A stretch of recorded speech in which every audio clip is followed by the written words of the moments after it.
Hello दोस्तों, मैं मनीष कौशिक और आज हम बात करेंगे कि ऐसे बड़े बदलाव के बारे में जो सबको डायरेक्टली इफेक्ट करेगा।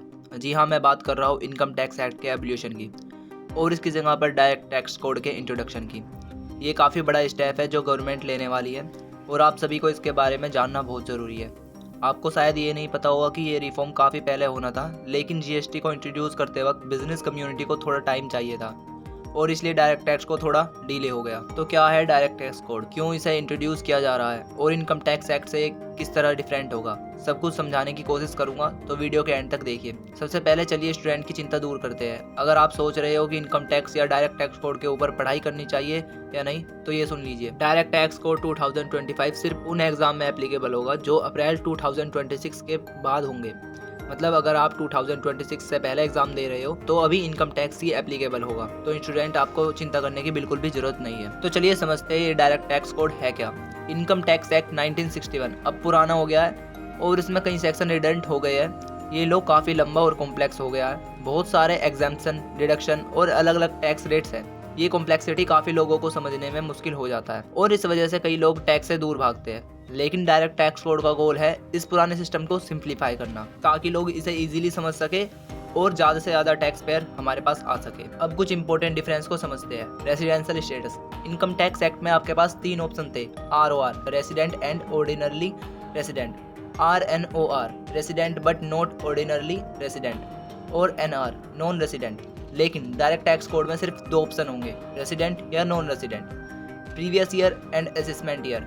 इनकम टैक्स एक्ट में ये दोनों कॉन्सेप्ट थे, लेकिन अब डायरेक्ट टैक्स कोड में प्रीवियस ईयर और असेसमेंट ईयर का कॉन्सेप्ट हट जाएगा और सिर्फ फिनेंशियल ईयर को कंसीडर किया जाएगा। Heads of income.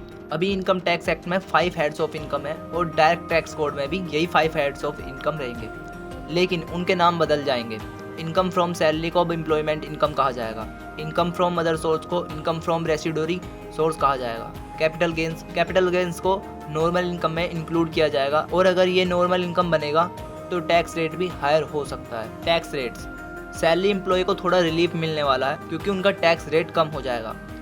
जहां एक बिजनेसमैन अपनी टैक्स प्लानिंग करके काफ़ी कम टैक्स देता है, वहीं सैलरी एम्प्लॉय को ज़्यादा टैक्स देना पड़ता है।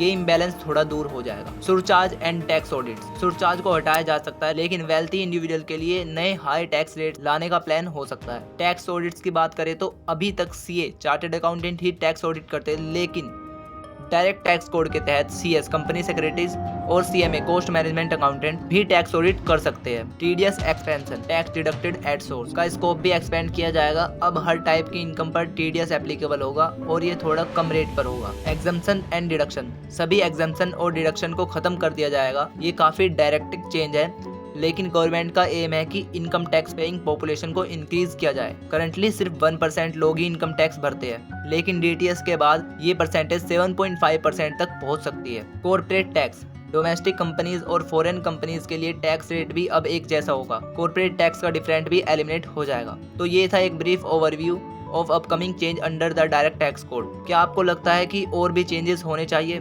आपके दिमाग में कोई सजेशन है तो कमेंट बॉक्स में जरूर लिखें। अगर आपको ये वीडियो पसंद आया है तो लाइक जरूर करें और ये वीडियो अपने फ्रेंड्स के साथ जरूर शेयर करें।